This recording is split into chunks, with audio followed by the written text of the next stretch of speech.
ba ở đây con pa khơi dầm mồi á ni no no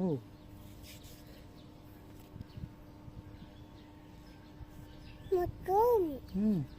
khơi thông mấy khơi dầm mồi thông mà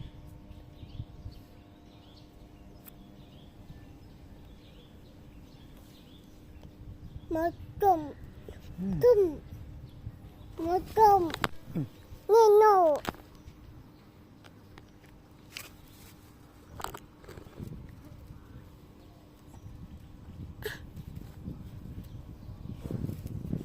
tít con pa kham nó coi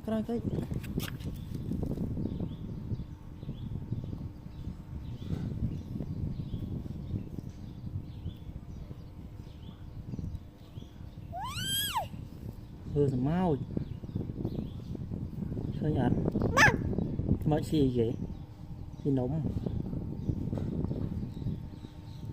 xin nóng mày con pa no con pa no bỏ tạt bó hơi bỏ tạt thảm tạt bỏ bỏ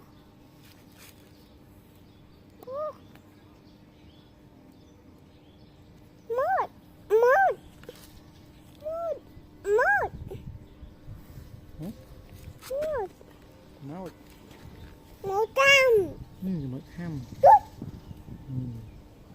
ôi mất thì nồng mất thì nồng chăn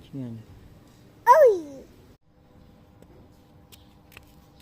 một cơm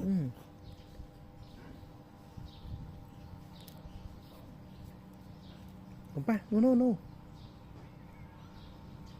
đã mất ham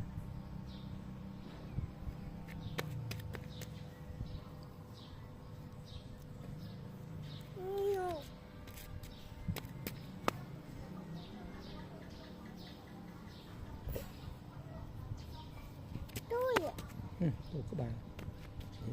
kênh sẽ màu đấy tít hey mà xin anh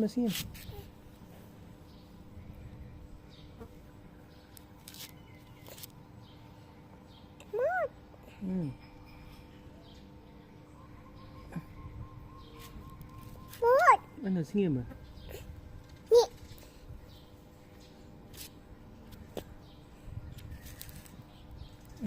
rồi xin ở đây